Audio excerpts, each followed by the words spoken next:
Welcome everyone to another existing and exciting episode of We Empower. I'm thrilled to have you all with us today.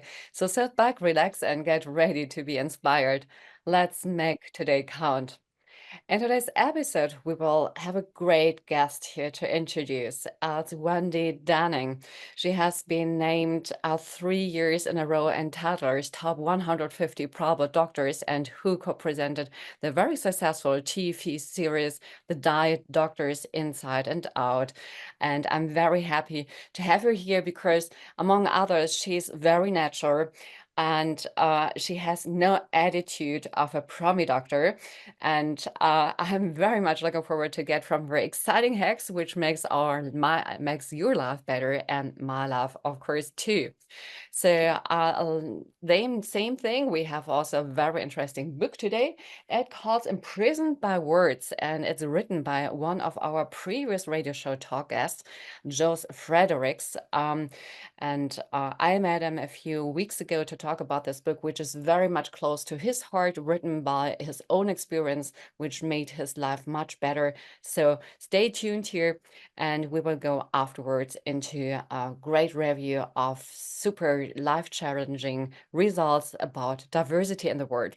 So let's kick things off first with a song selected by Wendy. And I can tell you, it's one song which don't let me sitting in my chair.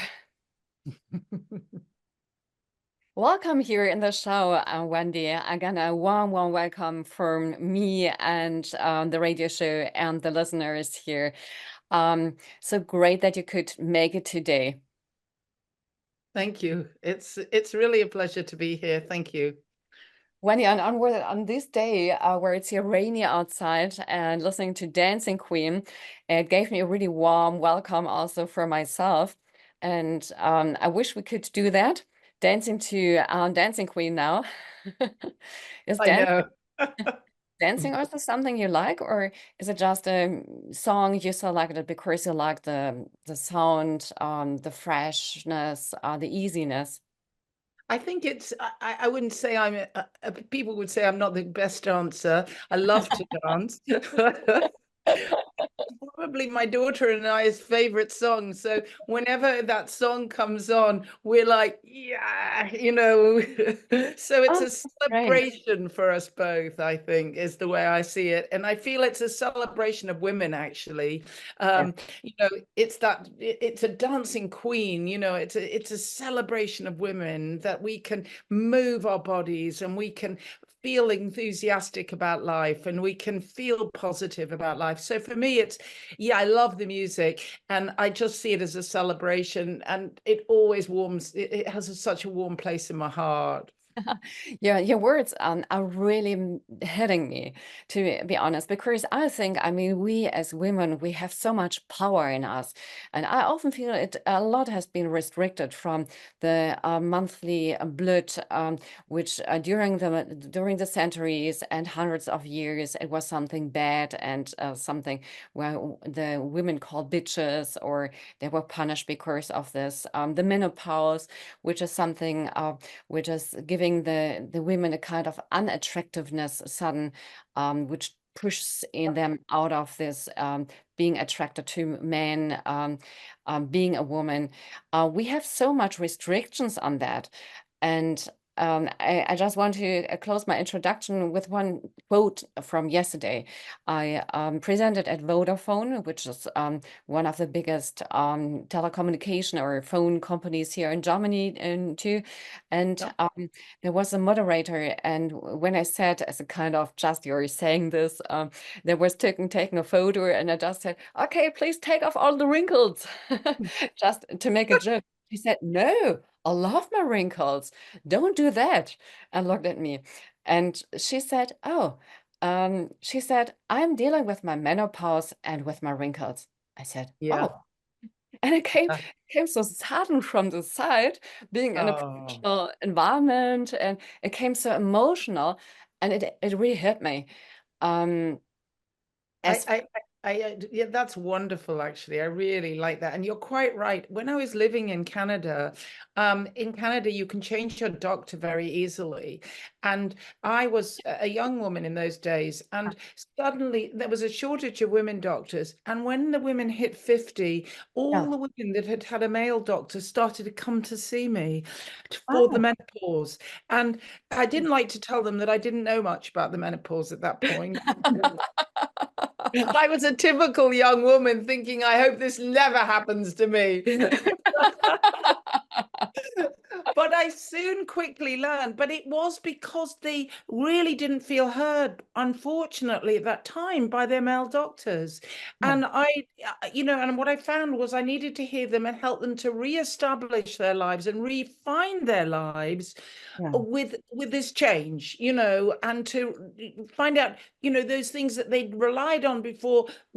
How could we improve that, and how could we move into that gracefulness of being a slightly older woman as well? Yeah, exactly. And I mean, it is a little bit like they're pushed out of the group of women, or they feel still like this, no? They're not belonging to this anymore, or they feel punished and they can't talk with it. The body does some weird things, feeling hot, feeling cold. This is a change where I think a lot of women have to deal with what is sexiness? Is this still my body? Am I still female? Or as a lot of men finding women then attractive if they can give a no a baby to birth. This Yeah. is from the old, not from the old ancient times. And sometimes I think it is in the subconsciousness, but it is a little bit something which is untalked, unwritten, right? I think absolutely, and at the same time, I think that what it brings with it is actually a moment of not having to always Yeah. have to think about how you're looking, actually, but Yeah. actually move into that gracefulness of being, a slightly older woman, and actually being empowered. Get up and dance. If I want to do something, I can do it. And I think that's the other piece of it, is to empower that place in women, that this is, they don't have to worry about the fact that they're going to get pregnant anymore, and they can actually, move into that wonderful part of life where they have a little bit more freedom sometimes to actually do some things that really matter for them. Yes, exactly. And I mean, medical question. I mean, a lot of people saying, I mean, there is not a real menopause for men, but there's also a kind of change in the mid-age for men, isn't it? Oh, definitely there is. And I mean, it varies as to what age that shows up. But we talk about grumpy old men, and grumpy old men are grim without their testosterone. That's who we are dealing with, actually. And I'd take a menopausal woman over a grumpy old man any day. But yeah, the average age is a little bit later. That's the difference. However, so the average age for men is somewhere between 60 and 65. Historically, what's been as scary these days is that actually when men are really dropping off their testosterone in younger years Yeah. now than they used to be. So that age is actually creeping down. And I see men in their 50s Yeah. who are really struggling, actually. So it is there. It shows up differently. Men don't get the hot flashes, night sweats. They Yeah. don't want to pick up an axe and throw it at someone. They just get seriously grumpy, actually. Yes, you're right. And often it comes along also with mental health diseases. No? It comes often along with the hair gets gray, all these things, which gives an attitude, is an attitude of, or is a kind of signal they're going old, getting old. And it's interesting. I see it with a lot of men too, that this phase of getting older gets earlier and earlier. Uh, Yes. what would you say? Is this something which comes because of nutrition, of our way we eat, and we get along with the digitization, or is this something which is just yeah, just visible to us because we're dealing more with medical things, and we see more the cases where it hurts. I think it's a number of factors. It's a good question. I think, you know, the number of factors are historically, and we've got good evidence for this, men don't look after their health in quite the same way as women do, in Yes. fact. So they, you know, and so a woman might come in at 40 and want an overall health check. Men often will wait till they're 50 to get an overall health check, you know. So, and that's a generalization. Don't get me wrong. There are some men out there that really look after themselves, and, you know, and good, all power to them. But actually, society does not totally support them looking after themselves, you You're know. right. If they say more, okay, if somebody's looking after themselves, they say, oh, maybe this person is queer or is homosexual or is maybe a bit too selfish. I mean, what is this about selfish if somebody is just trying to make himself looking attractive also in the foreign ages? And keep himself healthy and well, you know, and you know, I love that, you know, so that the men are starting to look after themselves.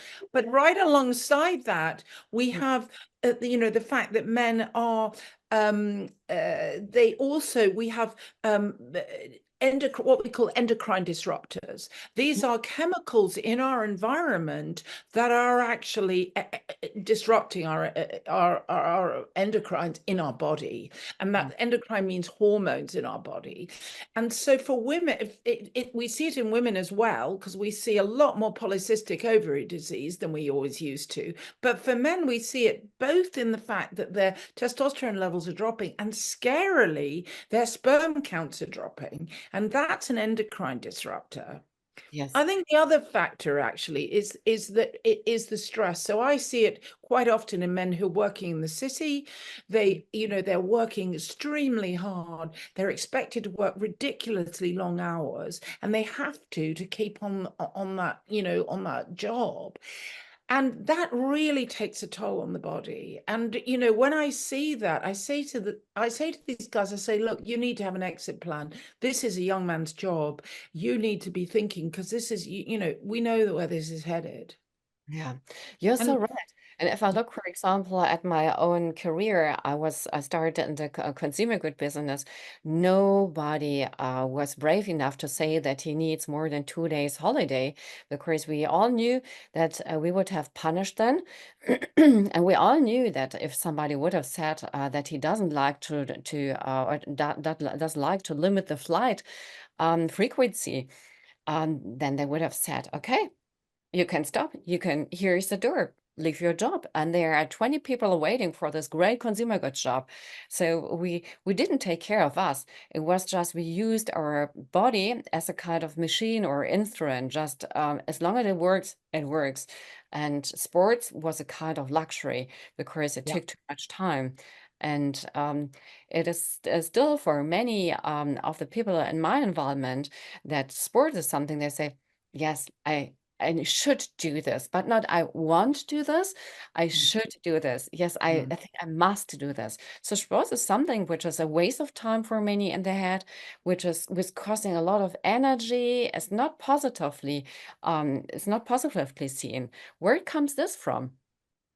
Yeah, I think thankfully that's changing a bit. I think certainly in England, it's because we didn't have we didn't have enough sports facilities actually. Oh no. So that ability to go and do sports once people had sort of graduated out of university where there was, you know, sports, and that changed certainly in England with the Olympics in, you know, where suddenly there was a input of energy into making sports much more available to the population. And I do see that changing, that workplaces are now incorporating sports. They're making it easier for people to get to the gym. They're encouraging their, you know, they're encouraging wellness checks with people, checking on how much sports they do. But actually, the other piece with all of that is that starts at school, and the attitude towards a sport starts at school. You need, and this is my biggest gripe actually about state schools, is they don't have enough sports incorporated, Yes, exactly. and they Same here. So don't. Oh, is it? I'm so disappointed to hear that. I thought it was just in England. It's just because if you don't get the attitude for sport when you're a student, a young person, you're certainly not going to get it in your later years. Exactly. It's so important. I would say it's important to do it every hour, to do a small sports exercise, to give the young people especially an idea that they have to stand up, go around, bask in nature, just to learn breathing, walking, freshening up their mind, to get a pause. And I completely agree with you. So I have plenty of questions about how you started, why you started, what are your hacks and everything. And we go further after the break, so stay tuned and we continue in approximately 3 minutes. Wonderful. I'm super happy that we have Wendy Denning today with us here in the talk show. And I have to mention this because it super impresses me. Wendy is member of the American College of Advancements in Medicine. She's member of the Royal College of General Practitioners, the Canadian College of Family Practitioners, the College of Medicine, the Independent Doctors Forum, and a group that meets to discuss bioidentical hormone therapy monthly. But in addition, she also founded the clinics. She went to India for half a year to learn Ayurvedic. She understands a lot about holistic medicine, but also menopause medicine. And she I think you were also a TV doctor because I you was. you were the host of a very, very successful TV series, and you wrote different bestseller books. So here is Wendy Denning. And Wendy, I haven't asked you when we started talking about what brought you to medicine. I mean, I wrote your father had cancer, but that was a time where you already were a great I was medical already a doctor then. Yeah, I was attracted to medicine when I was quite young. It was felt like a calling, and I made a decision to be a doctor around the age of 8 or 9. I was Oh, lucky though. Yeah, it was young. At the time, I said to my dad, I want to be a nurse, and my father recognized my qualities and said, "You'll never be a nurse. You'll have to be a doctor." And that's not because, and that's not, but it was, I was top of the class, and he was really saying to me, it's not, I mean, I think nurses have the most amazing job. So that's not what I mean in that statement. It was more, he looked at me and said, you need to up your game. You can be a doctor, and thankfully he did, because what happened was that I was clear I wanted to help people. I wanted to help people with their health. And mm, I had all sorts of people telling me through my teenage years that it wasn't a career for women, that, I should be a dentist. I said, have you ever seen me with my hands in fine places? You wouldn't be saying that. So, my and parents wanted me also to be a dentist, and they oh had to. God, I would have been a miserable dentist. I mean, bless them. Thank God they do that job, but I would have hated it. Did you You do know, an internship in as a dentist? I oh, did, I would and have hated it it. was really. I'm very sensitive with smelling, and it smelled so bad out of the mouth of these people that I said, "Oh God, I can't be a dentist." No. So he was, bless him, he really said, and then every time someone would come along and say, I'd say, like, that's all I want to do. That's it. I'm going to be a doctor. And um and I just kept my eye on the goal, and and pursued it. I Okay, ha- I think it's fair to say that I grew up in a family where we had a real interest in sort of alternative health or complementary health, if you like. right. Um, Where does this and come from? well, interesting. My father had a long-term back problem, Yeah. and so whenever he had a problem, he would call in either his spinal surgeon or his osteopath. It was an acute, we would have the osteopath. More kind of chronic situation, he had to have a spinal fusion eventually. He had an Oh, wow. injury when he was about 30 with squash, playing squash. Oh, But it was always in the acute situation the osteopath came in. So oh, that was on my father's side. And actually, my aunt, his sister, was a long-term patient. She was diagnosed with polio and thyroid disease as a very young girl. Oh, So we also grew up with that side of things. yeah. And then on the other side, quite interestingly, my mother was influenced by her own mother. Her mother was a juvenile diabetic and actually was alive in those days where there was no insulin. Ah, And actually what happened was, in those days you had a lifespan of about 2 years before you died, with if you did not have insulin. And she was on this extraordinary diet, which was Dr. Allen's diet. He was like the doctor to go to if you're a juvenile diabetic. She managed on 600 calories a day. wow. And when it came to the sort of 2 year mark, she was still alive because she had high discipline and was still alive, because that was but she was definitely not doing. She weighed about 50 pounds as a 14-year-old girl. And my great grandmother wrote to Frederick Bunting, who was one of the people that won the Nobel Prize for insulin, and said, my daughter is dying. Please, can you trial her on insulin? Because she'd seen a little cut in the newspaper asking for volunteers. Ah, that's He said, yeah, it's interesting. He said, I'm not taking children. She went to visit him and she said, you will take my daughter because my daughter's going to die. And I've already lost one daughter to TB. That oh, was the that's timing. perfect. Oh my Yeah, God. that's what people died of, things like Yeah. that in those days. Oh my And God. you will take my daughter. And he couldn't really turn her down. So he, Very good. Feel yeah. it. So she went on to insulin, and actually she lived on insulin until she was 71 years old and Wow. died. She had 3 children through cesarean section. She had an extraordinary life. And so that really influenced my mother about health, nutrition, lifestyle, eating well, because she wouldn't have lived to 71 with just the insulin. You need to do the other things with it. You need to exercise. You need to eat well. You need to do all the other things with it. So I think it's fair to say I had all of these influences coming into my life, and and they've stayed, that influence has been powerful in my life, actually. Yeah, I can imagine. Do you have siblings which went a similar way? Well, that's interesting. Funnily enough, my brother is a professor of infectious diseases, traveled around the world talking about fungal disease. So he's a well-known in the medical community. He's quite well known for that.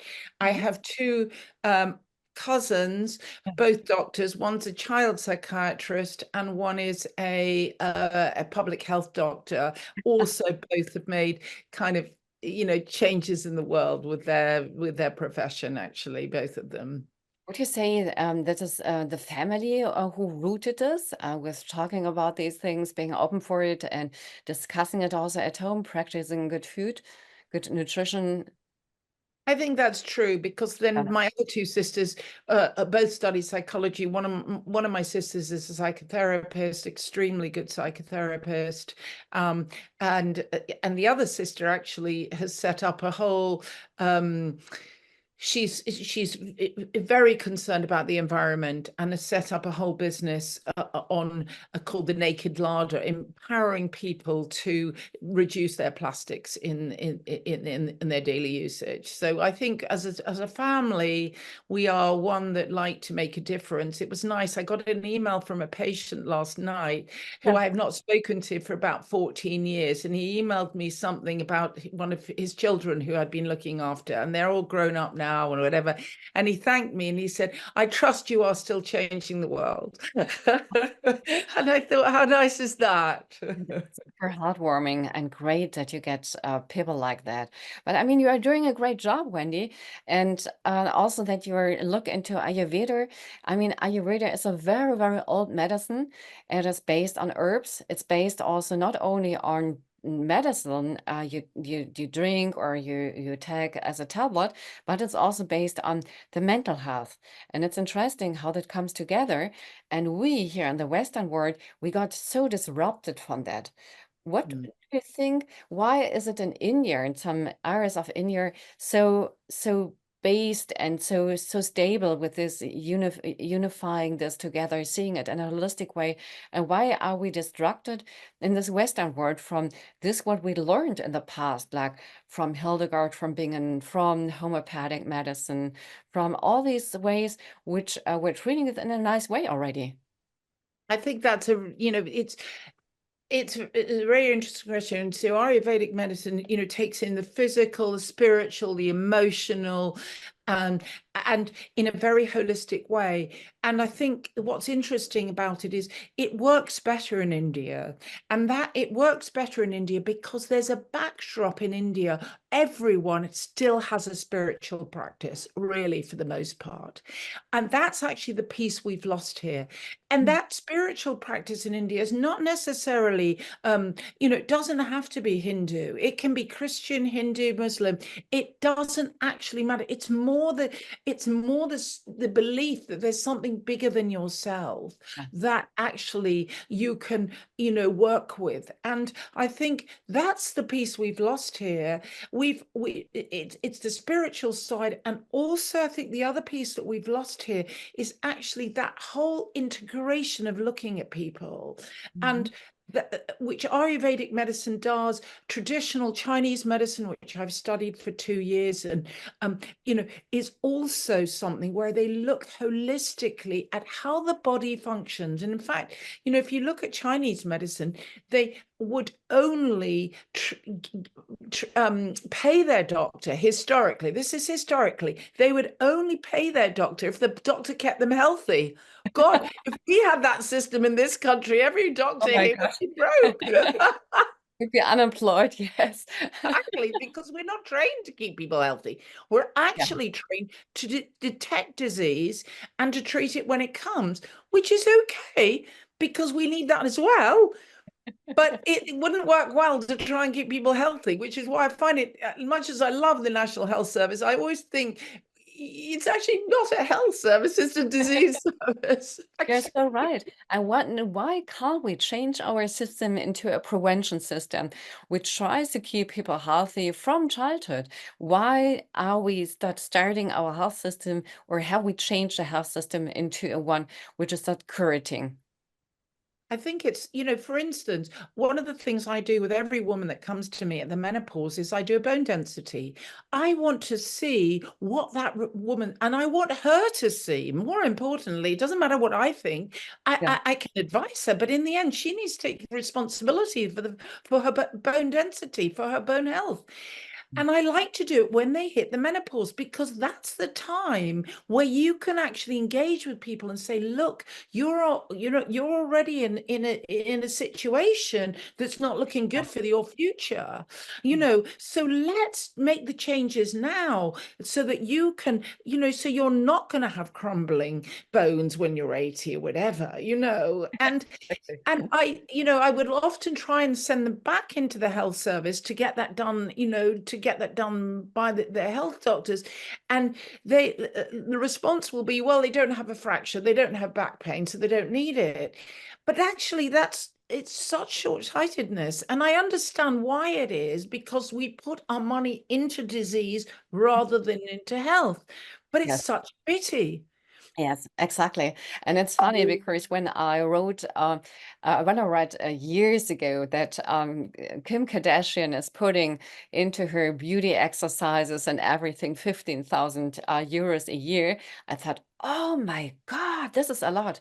But nowadays, if I would count what I spent on health over the year, it might be the same Yeah. with treatments, Ayurvedic treatments, with medical things I can't get back from the insurance, with osteopathic things I pay for, with everything I do for my body, and nobody I mean, the public insurances, the private insurance won't pay for that Yeah, because they're not used to have the system of prevention. But you pay this for yourself, and it is a shame that insurances don't get there because, I mean, the more you take care of your body, the less they have to pay. Um, exactly.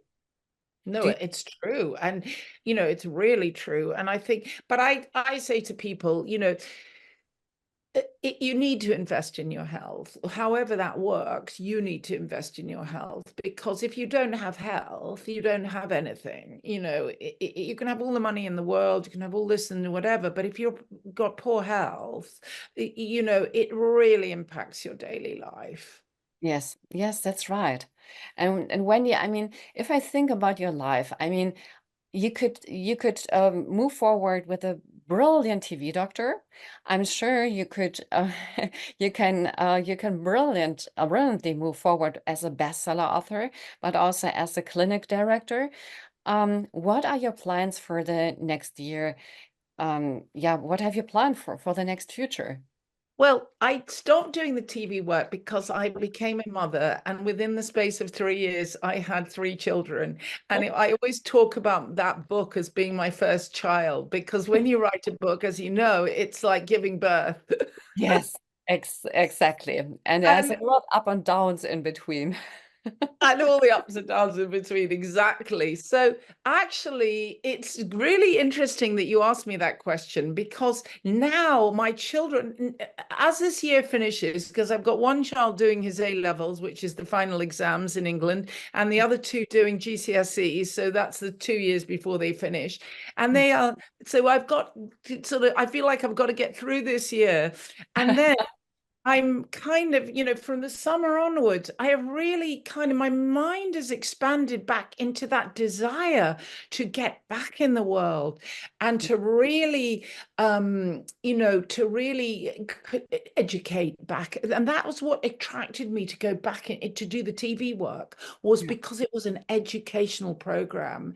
And it Exactly, was that's what I mean. And I mean, you are perfect in this. You can explain very easily. And I think many of people should have deserved it to listen to you. Well, I really loved it, and so that's my plan, and it's already starting. I've sort of put it out to the universe, and I always think, the universe then responds, in its own time. So I'm taking a trip to India with a number of, people in February. We're going to be looking at Ayurvedic clinics, and and I hope to do more of those trips. I have some lectures planned. So, and being on sort of radio shows, I like to do that work, and TV shows, and I do get asked to go on things, and so long as I feel it's making a difference, I'm really happy to be involved. Maybe when do we have to talk further about this, as we already discussed, and see if we can make something together, with would be wonderful. I would love to, Annabelle, would love to. Wendy, unfortunately, we come to an end for today's radio show. Really, unfortunately, it run. But it would be great if you could give maybe 3 hacks to our audience for how to live a better daily life, maybe beauty, wellness, well-being hacks. What comes to your mind? So the three things that come to mind are: make sure you get adequate sleep, 7 to 8 hours sleep a night. There's very good evidence that if you don't get adequate sleep, you will not have the health that you need to have. So don't compromise on your sleep. Very Um, good. Really important. I found Make it sure. boring in the past. Yeah, and most people are compromising. They think I'll catch up later. You know, sleep. My mother always said 8 hours sleep at night, and thank God she did throughout my childhood, because it stayed in my mind. Make sure you're drinking enough water, because Super important. so important for energy. People think I'll have another cup of coffee, and they get actually more tired in the end. So really make sure you're drink. And whatever happens in life, make sure you have a positive attitude, because your thoughts are so important for how your life plays out. Yeah. Whatever it is, you try and see the positive side of it. Yes. Thank you so much, Wendy. And the fourth, I would like to breathe with you because breathing would be my number 4. And Ah, I'm sure that you have there also great practices for us from Ayurvedic. So we need a next radio show with you. That's something for sure. And thank you so much for the time you spent here. I'm sure that many listeners would like to ask also further questions. I have a couple of this left. So let's think about a further series. And thank you so much. We stay in contact. And now we get into a small break, and afterwards we continue with Imprisoned by Words. thank you, Annabelle. Thank you both so much. Thanks. Appreciate it. Bye-bye.